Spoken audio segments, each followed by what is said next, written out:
nice. We need that, you know. Yes. Okay, good to go whenever you guys want to start. The emanation of medicine Buddha, who recorded the Tibetan version of the four tantras Oh, that's wonderful. in the 12th century, and the younger. You talk to younger. He's really great. You know Dr. Nita? Did you meet him? I haven't met him, but I know of him. Yeah. He's amazing. He's controversial a little bit because he did everything in China. Oh, And the Nepali tulkus, Nyingmas, and they're all like, well, whose their incarnation is he, and all this kind of yes. Yeah. they Yeah. kind of do like that. But actually, he had these amazing teachers who was a nun who was in prison, and he met her in Lhasa, and then he had to go to lots of different medical schools, and et cetera, et cetera, born in a nomad tent. I mean, it's quite amazing. His brother is a famous poet, you know, Hmm. the one, the Chenak Thang, Purbail, he's called. Chenak. Oh, He's quite a famous Tibetan poet. The family is very, very accomplished.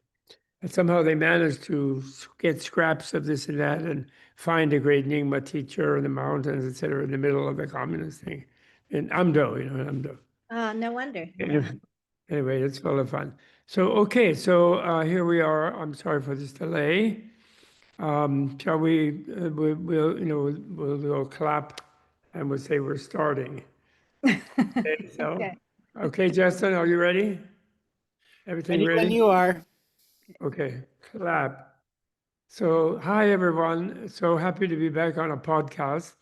And I'm thrilled to be here with my colleague and dear friend, Annie Bien, who is the co-author of our book on historical fiction about His Holiness the great sixth, I would say, great sixth Dalai Lama, who lived 1683 to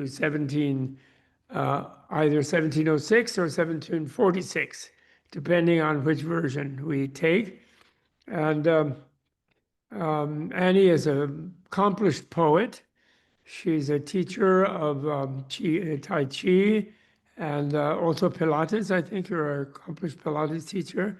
And she's a translator from Tibetan of many things, and sutras and also native Tibetan works. And she has written a wonderful novel, working with me over a long period of time, way too long a period of time, and we're very proud of it. And we're going to try to make a movie about it soon, basically. And His Holiness the Dalai Lama blessed me to do it. And he said that, and then asked me if I knew the secret story of how he lasted the extra 40 years incognito in Mongolia after sort of giving up serving the Tibetans as sixth Dalai Lama. He went on for another 40 years in Mongolia, but although we only chronicle the beginning of that in the historical fiction. Maybe we'll have to do a sequel. Yeah.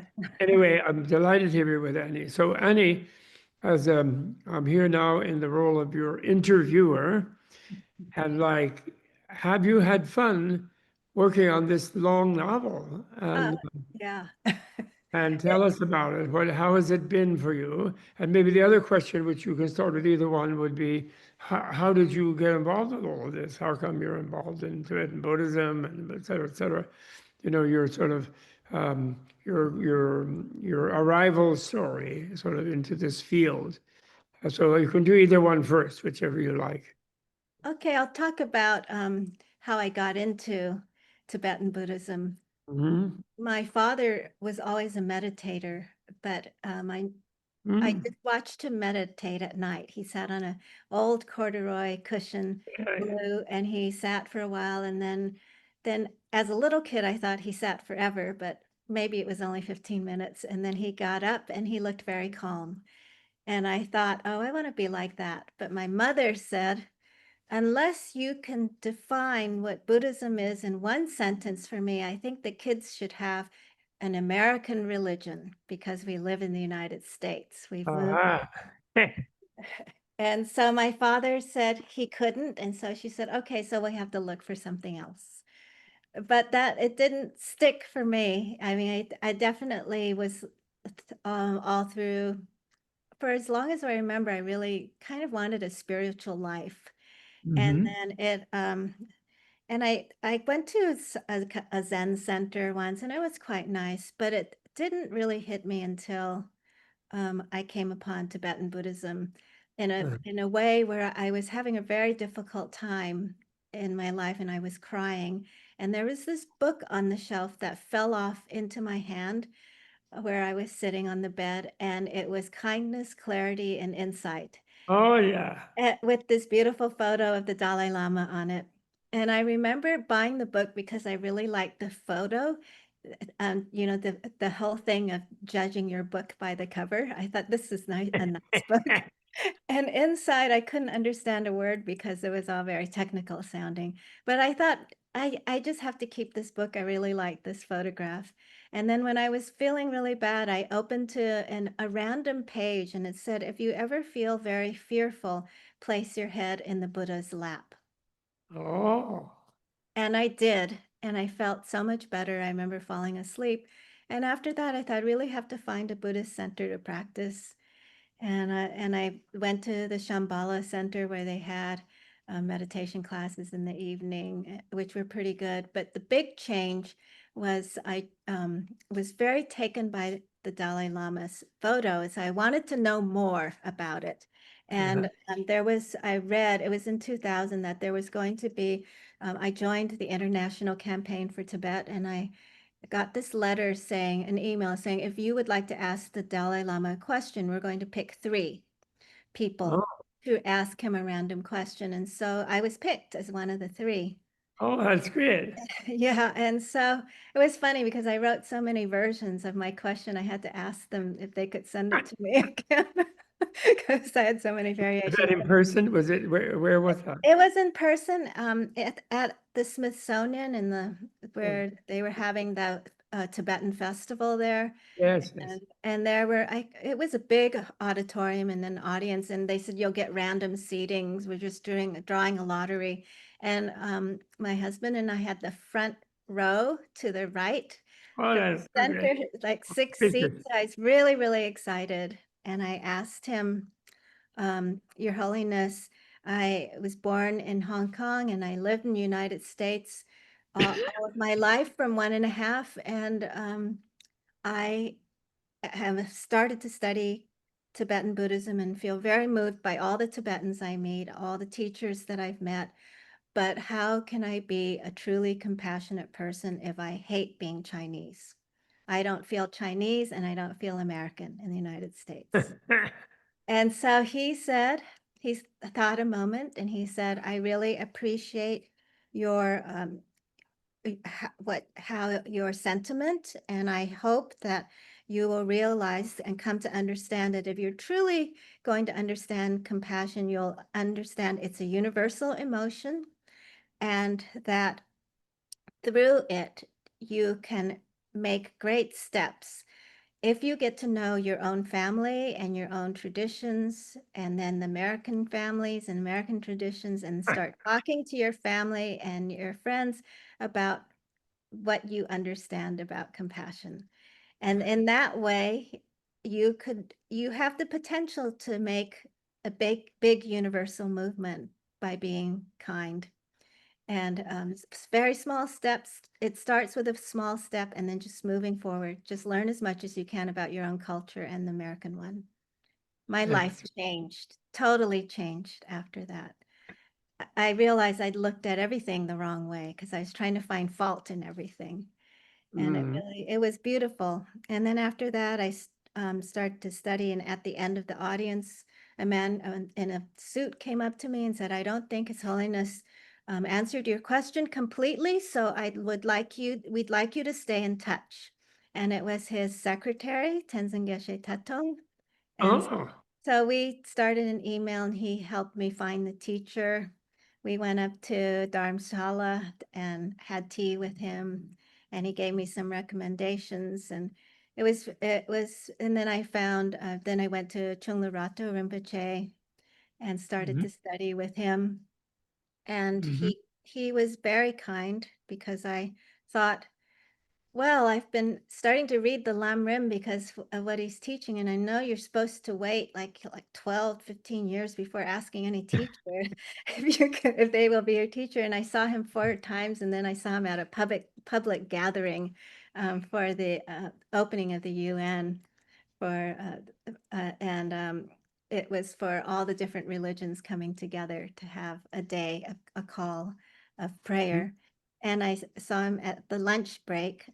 He came in with Kenzer Rinpoche, Nikki Vreeland, at the, and Nikki went to get lunch for Chola Rinpoche, and I thought, okay, this is my chance. I'm going to just ask him instead of standing in the corner. And I went up and I said, I've been coming to your class. I've been at your class 4 times. And he said, yes, I know.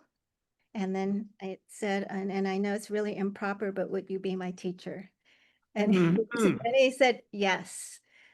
That's good. To come to class. And that's what got me really started. Uh-huh.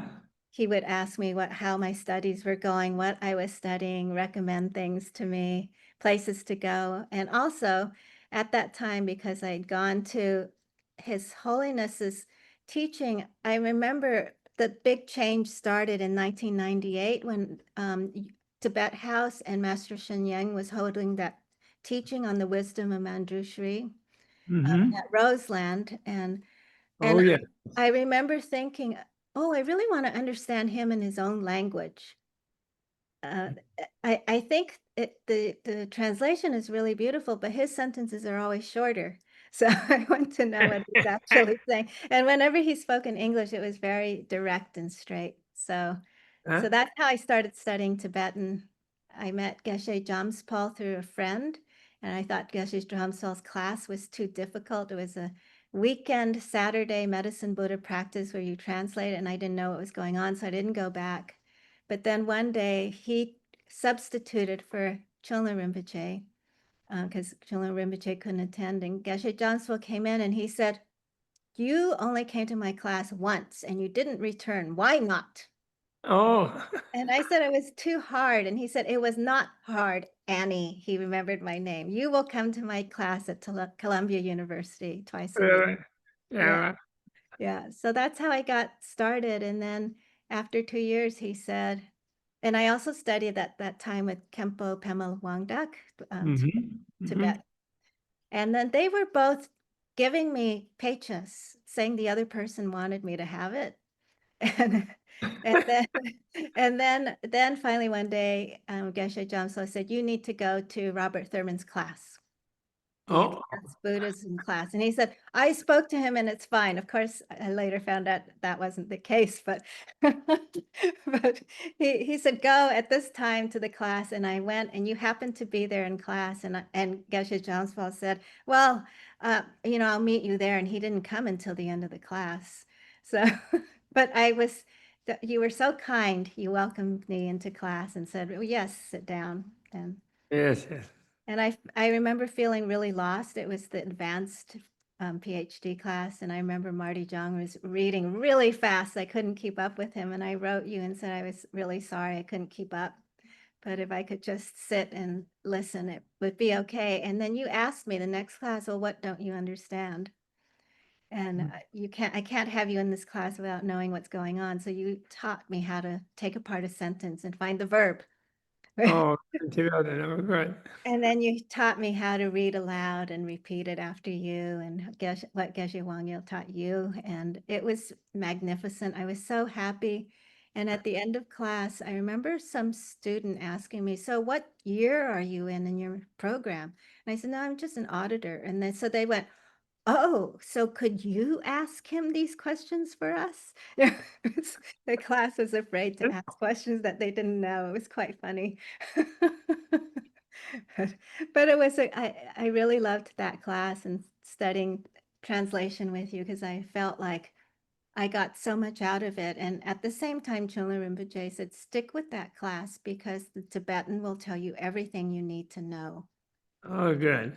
Yeah, and Urge you to learn the language. That's marvelous. yes, he said, once you understand what the words are about, everything will open up for you, which I really, so that really helped. And that, I think during that time, I showed you a piece of writing that I did that was posted in a BBC student writers group where I had tea with the Dalai Lama secretary and what it was like. And you liked the little piece of writing and saw some of my poetry. And that's how you Oh, got yeah. to know me as a writer. Oh, very good.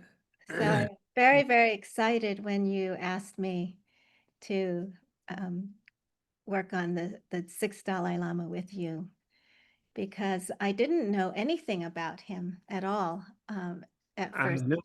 Yeah, I only knew about the 14th Dalai Lama, and Right. being able to learn some history about all the Dalai Lamas and what was going on and the connection with Mongolia and China and Manchuria, it was so helpful for me in India.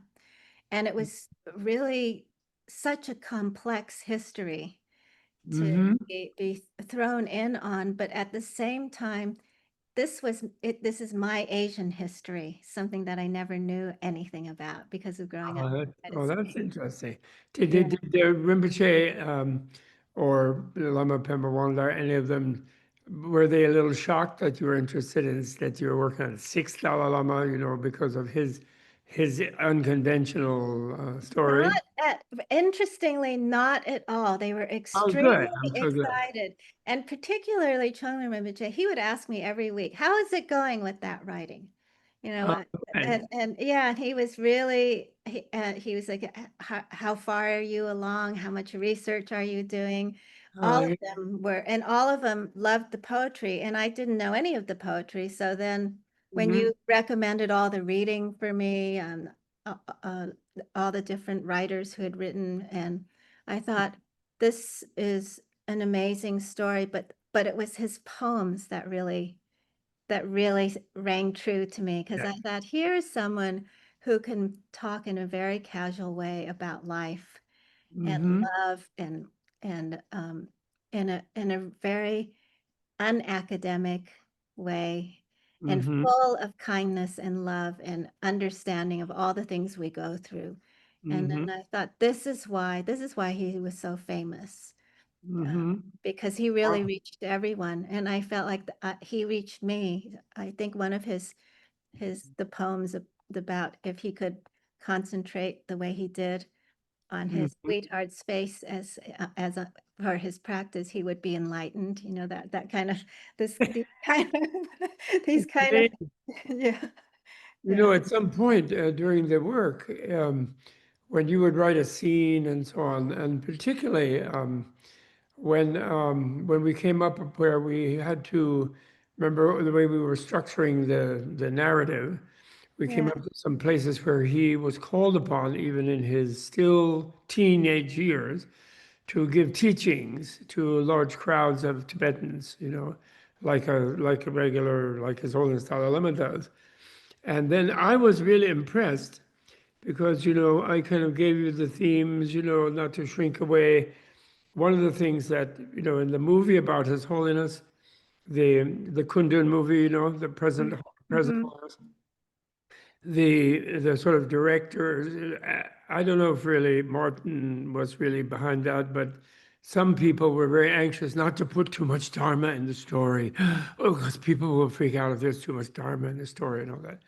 But then when you wrote him, the way he was thinking about the people in the audience and perceiving their thoughts and things, and then the way that you delivered the actual Dharma teaching, I was really blown away in the sense that I felt you more or less channeled what the sixth Dalai Lama must have been as a Dharma teacher before he went off on all of the adventures, kind of more. He was already a little bit, but he was still trying to do the conventional Lama teacher thing.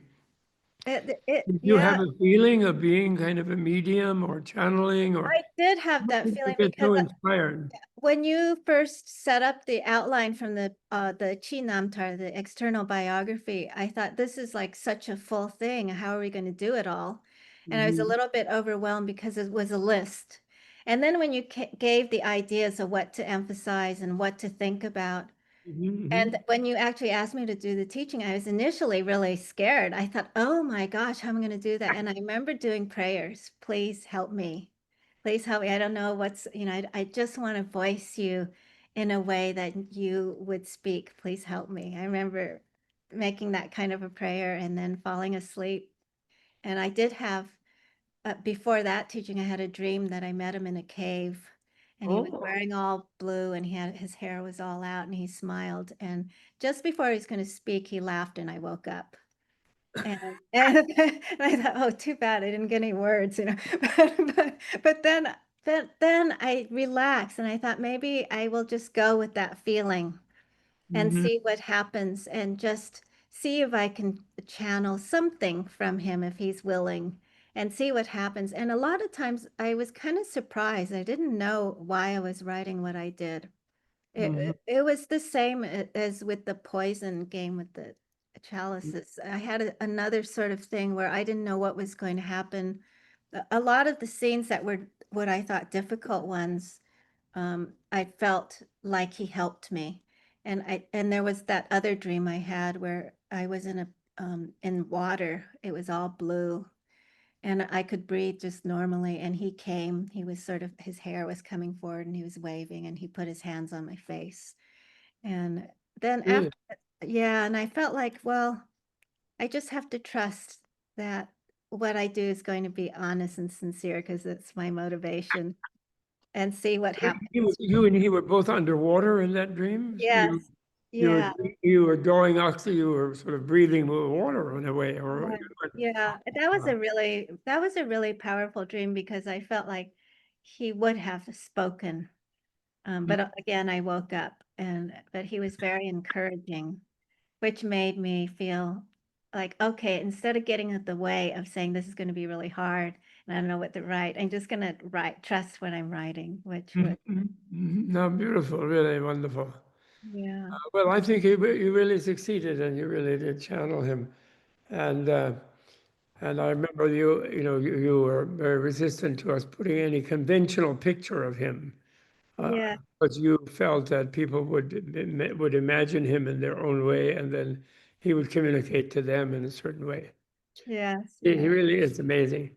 Yeah, and I was surprised I was actually able to draw something, but I really want to thank you for this opportunity because his writing about him changed my writing. Um, Uh-huh. Oh, really? How? Tell us. I feel like before, and I have to thank you for being organized about telling me, giving me ideas of what to do and which people to make some fictional characters for this, and then we're going to use this particular person who is there in his real life to sort of make sure it sounds accurate Mm-hmm. and have all those conflicts. I think Mm-hmm. it was those structural things that you gave me. As a writer, I have always struggled with structure. I like to write like they call it seat of the pants writing. I just kind of write and write and write, and then Sure. something happens and comes out. And then there are those who plan everything. So it was helpful to have a plan to go towards. But I Mm-hmm. think also what happened in the writing was I was willing to let go thinking it had to be a certain way Mm-hmm. and that it didn't matter if I thought it was good or bad. I was just going to write it. And that was a big breakthrough for me. Mm-hmm. Just write without thinking, oh, is someone going to like what I'm writing? No, it's just you're going to write what he's doing now and Mm-hmm. he's going to tell you. And that helped. Uh, Mm-hmm. It was really wonderful. I was talking to someone, and they were amazed at the size of the book. yes. And I was saying, yeah, well, it's like that, but when you get in, once you're into it, you're in a world, and you don't mind. It's like a long saga, but you don't have a sense of the time of it.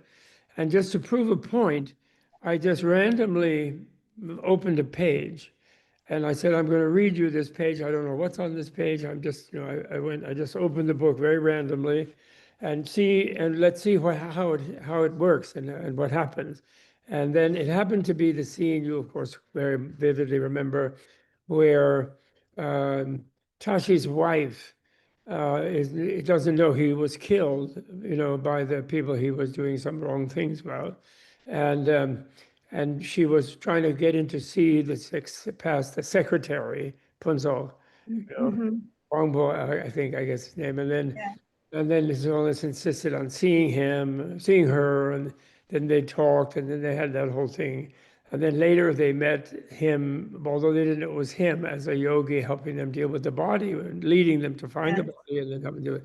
So it was a completely not sort of central in one way, but it was so clear about his personality and his sense of the equality of all the people, not putting down any kind of lower people or something like that. And the way you did it, where you got into her mind and how she saw what was going on, and then his mind, how it saw her, and then the guy who was the brother-in-law, right, who eventually he was pairing her up with it. It was completely the people, because you were seeing all the people and you personify them in a sense, and the reader gets into the actual how the people are feeling in the scene, and they come to life in the reading. And it's amazing, actually. I was even amazed myself. Thank you.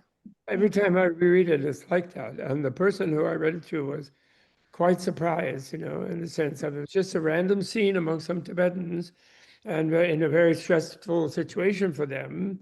And then the way he engaged with it was very marvelous and admirable and amazing and subtle and sensitive.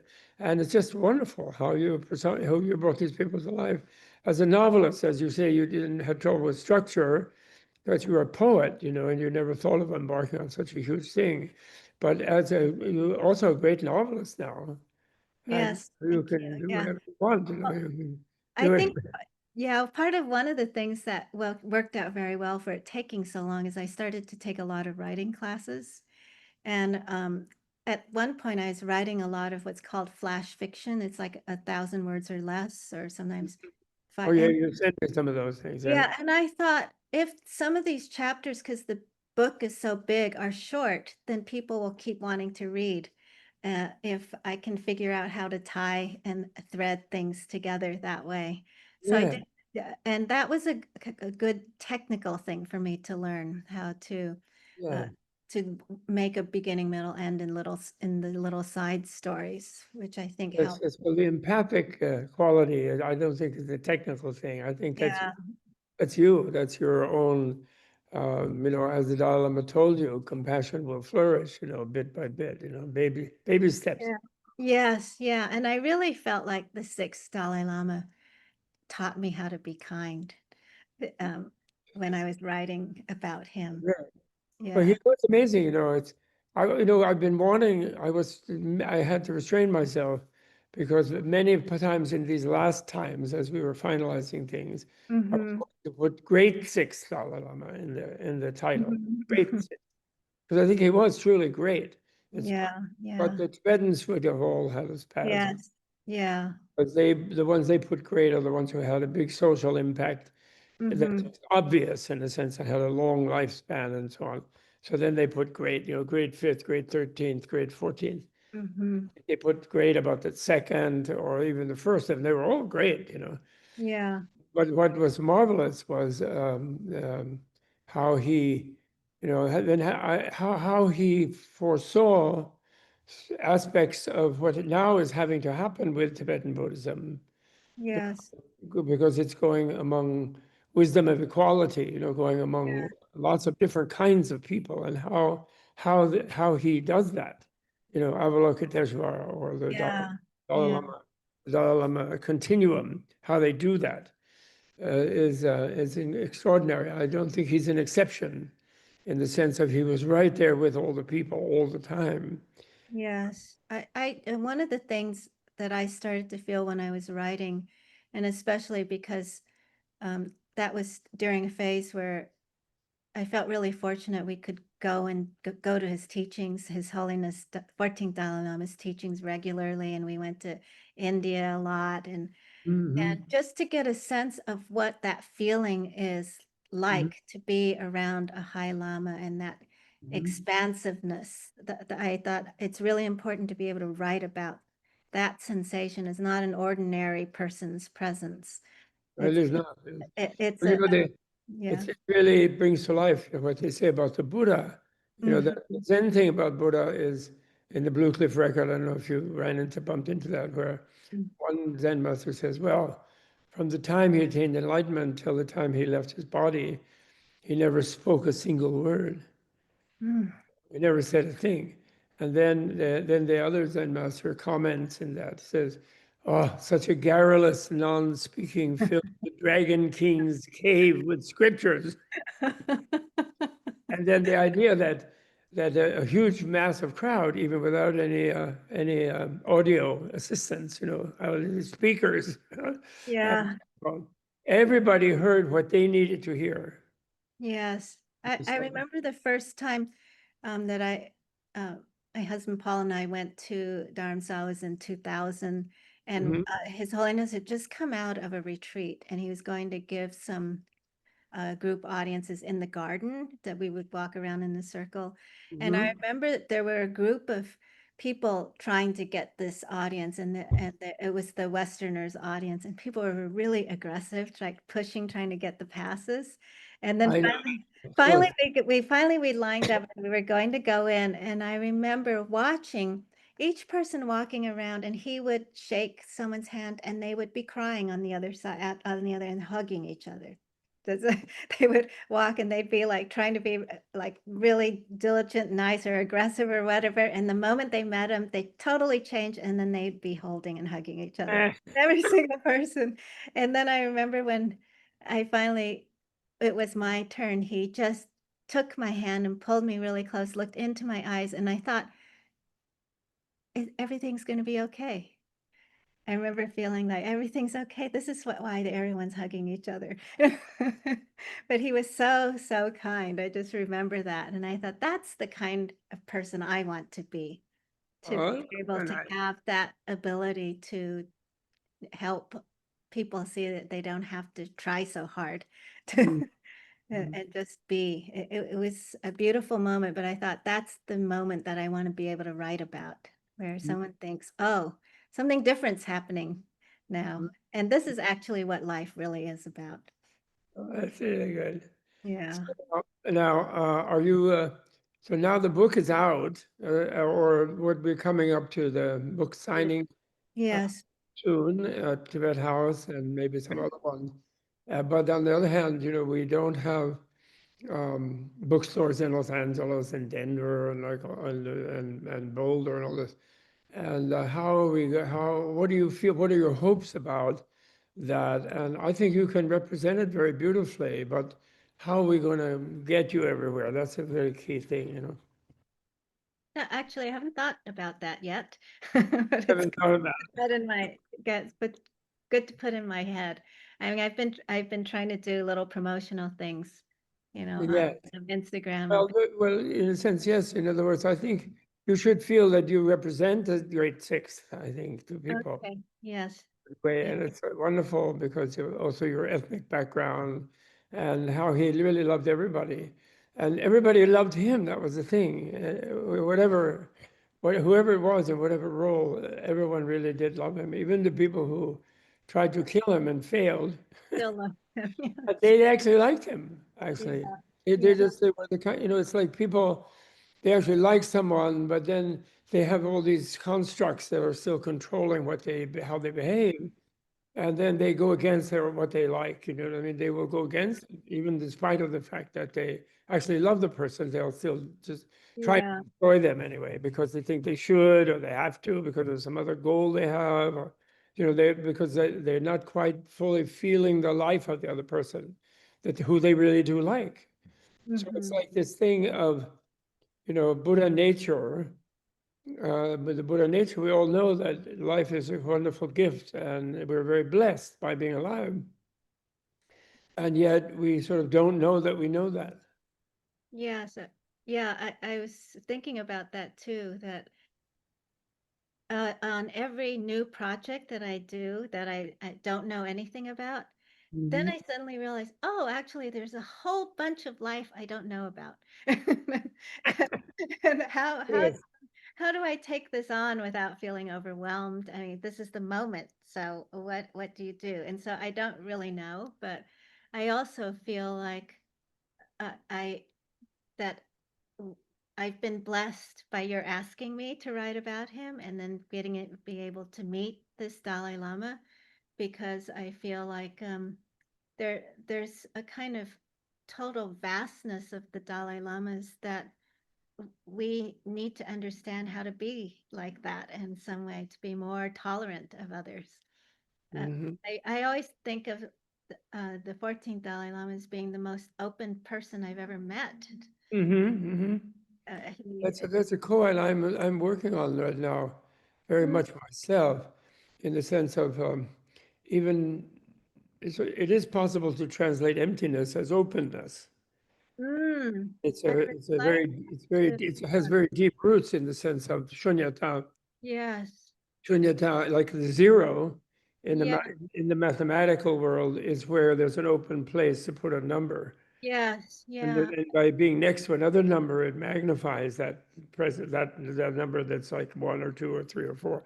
The zero can do all I sorts of really, amazing really things. like that. Yeah, And and also the verb root in Sanskrit being shri, which is cognate with our English swell uh-huh. up, like a seed Yeah, swells yeah, up.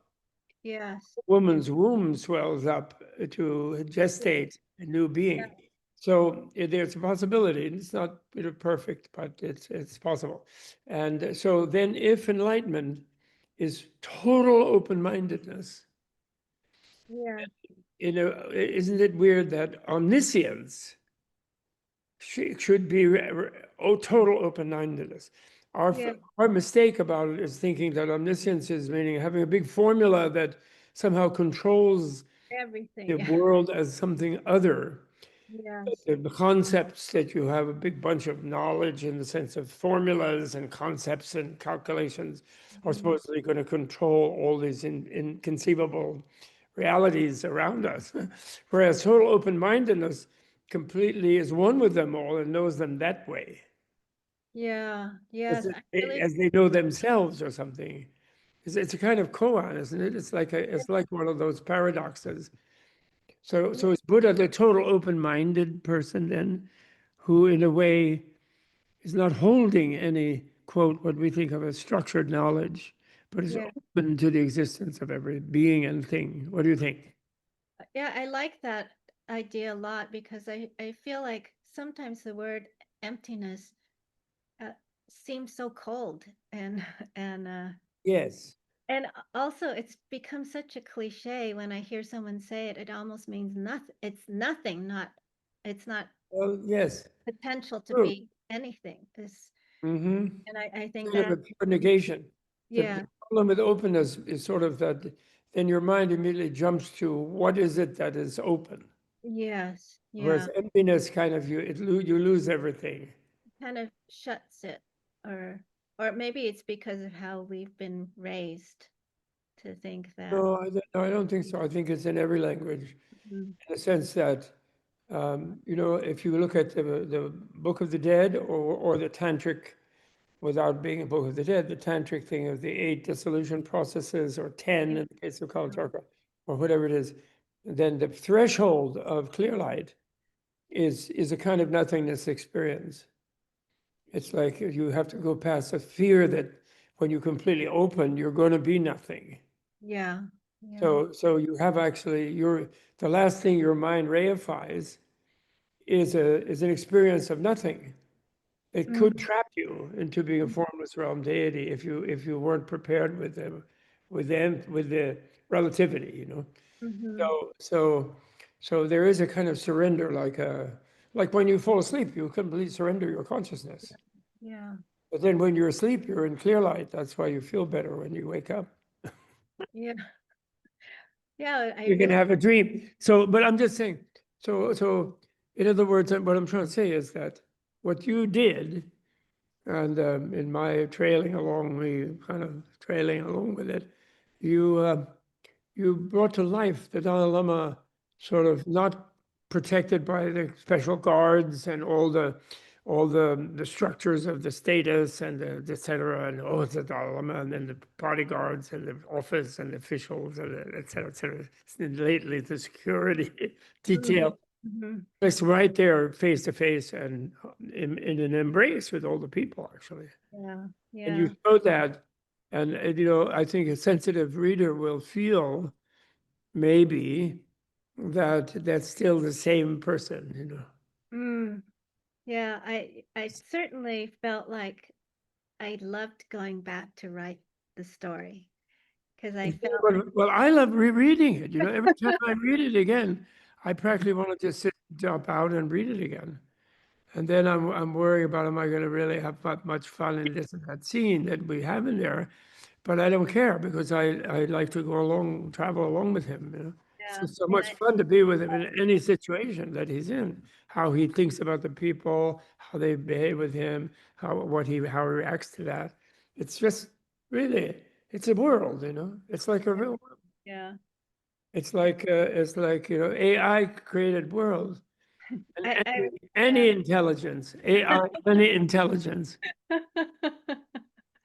like that. It's kind of funny because I definitely felt completely sucked into his world while I was writing, and that I was just right there going to witness it, and Yeah. that's why at the end I got really sad too. Well, we maybe have to do a sequel. You Yeah. know, how can we research though? I don't know if I ever, His Holiness told Jimbala to get me the book about the Mongolian guy. Oh That yeah. went off to teach the Mongolians, Yeah. that division of him. And Yeah. I don't know if I ever got that book. And I don't know how we research, if there Yeah. is, whatever record there is of his actual sayings and doings. It would be a Yeah. treasure to do that. That could be an amazing sequel, because Yeah. I'm sure was amazing, all of that too. So Yeah. Yeah. Yeah. And there is that one book, I suddenly forgot the name of the guy who did write about the a person who met the Dalai Lama that went Imran Khan, and yeah, yeah, Imran Khan. I don't yeah, know if I've seen that book. I don't. yeah, Maybe I did. Unfortunately, some things get in my shelf. As yeah, you know, my books are hard to find them in my bookshelves. yeah. Especially, I have a lot of books now too, and anytime I clean up, if I move something around, it's dangerous. It's like, where Well, did that book at least you sort it yourself, so there's a hope.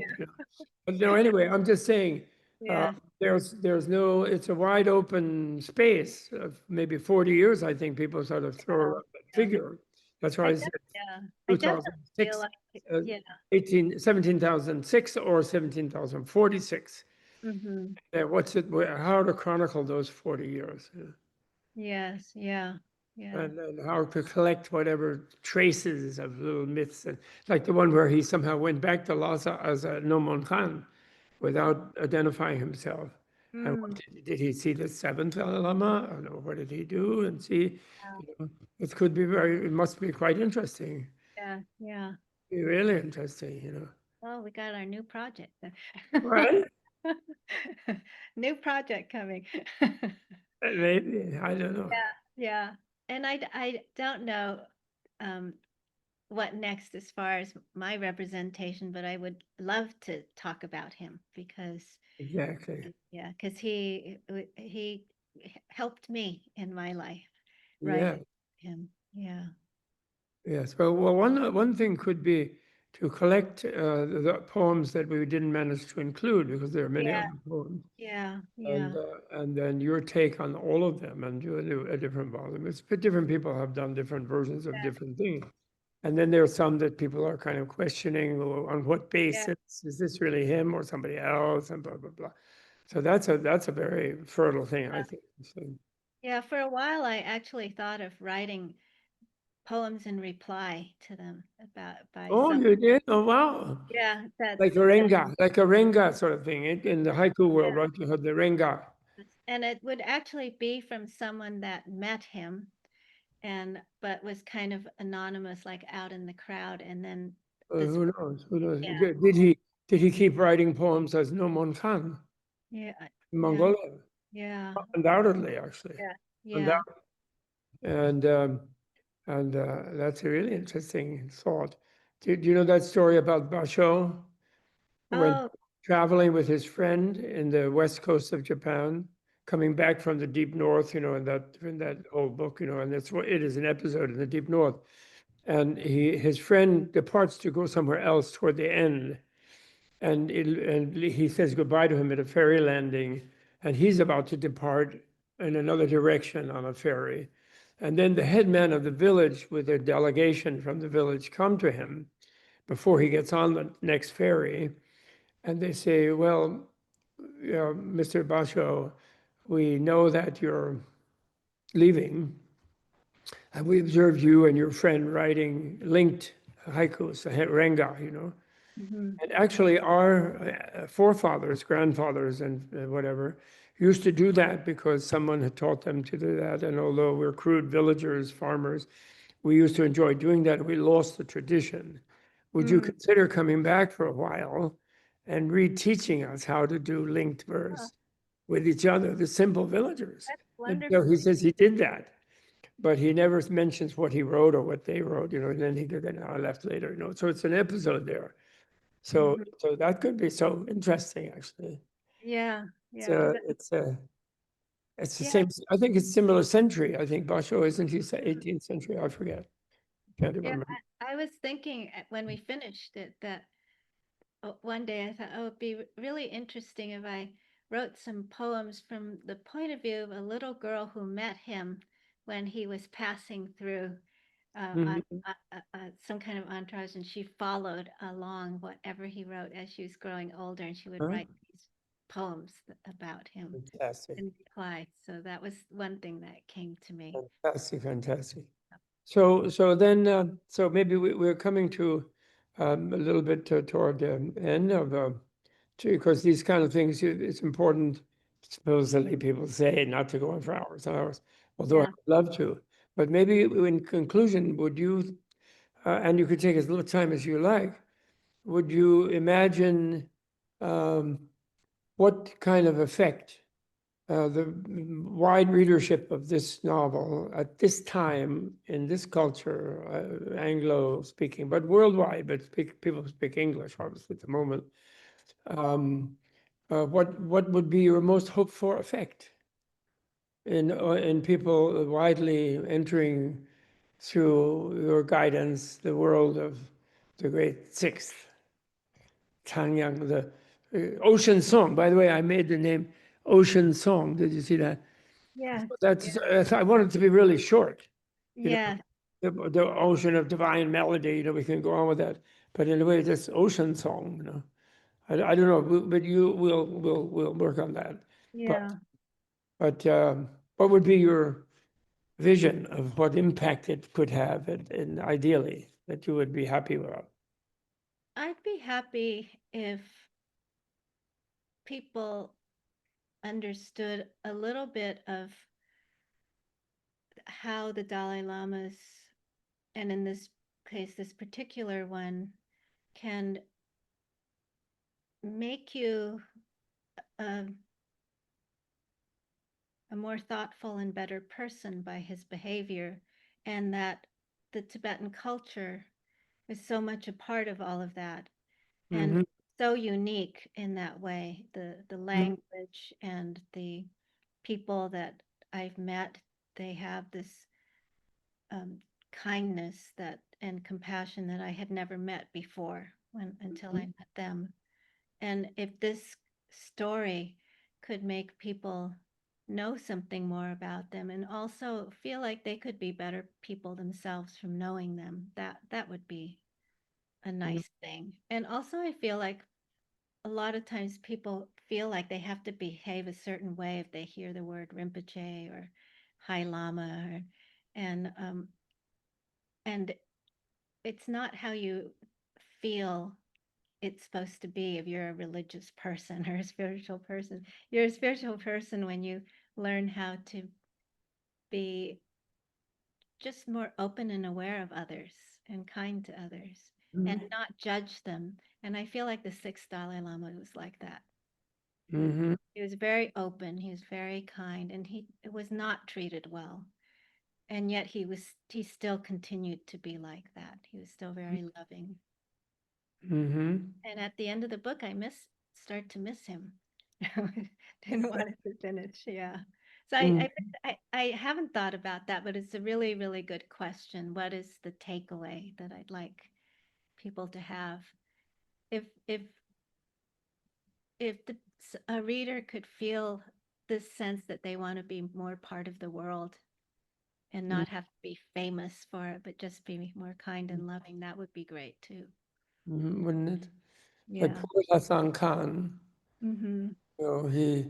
he was so enthused when he saw a better future by being pals and really mobilizing and implementing his friendship with Yeah. His Holiness, the Ocean Song, Yeah. His Holiness Ocean Song. And when Pandit Lama taught him through the chess set, Yes. Yeah. and then it was shot down by someone who also, you know, but who was misimagining a positive future, where they thought by dominating everything they would have a good future because of basically being afraid of themselves and the world and thinking the only way to really be happy is to control everything. And so then he was deprived of the opportunity to follow that more friendly feeling he had, you know. And Yeah. and I think so maybe, you know, maybe the bad guys that we're really upset about right now are because of their deeds. Mm-hmm. Remember that, see them as people who are depriving even themselves. Yes. But of like Mr. Putin, Yeah. imagines being happy in Kiev or in Crimea in his palace. Yeah. Of course, he's destroyed any chance for happiness of himself. In fact, by thinking he could only get it by dominating other people instead of getting along with them. In other words, what I'm saying, giving himself to them. I did think of one thing that I didn't mention was I feel like it was a real misunderstanding for people to label him the naughty Dalai Lama or the one who was. Mm-hmm. I feel that they didn't understand him at all. They didn't understand what he was trying to do, and Mm-hmm. his actions were not some kind of sexual depravity that Mm-hmm. people like to try and interpret in his poems if they feel knowledgeable Mm-hmm. about it. But that Mm-hmm. he was very, very kind. And because of that, and very loving, people misunderstood him and wanted to take Mm-hmm. advantage of him. And didn't he? It demonstrated certain lamas that we also brought to life Yeah, who yeah, couldn't imagine uh, yes, anything other than some frozen separation from other yes. people. And Yeah, and giving up a rigidity of a hierarchy, I think, because Mhm. he didn't have that. I think that's what I They really admired about. told people when they saw him that he was so fine, but he couldn't see any head. Yes, Didn't yeah. see it. That was really deep vision, actually. Didn't see his face in the sense that he was not isolated from you by being behind his face only. Mm-hmm. So it's a kind of compliment, which he didn't Yeah, realize. He thought it was a big put down. yeah, yeah. So anyway, Annie Bien, I'm so proud. And by the way, okay, you have an opportunity in case you want to take it, where you could have your first podcast yourself by interviewing me, Okay. as we did. I had this experience with Mark Hyman, where, who wrote a great book which I really like called Food Fix.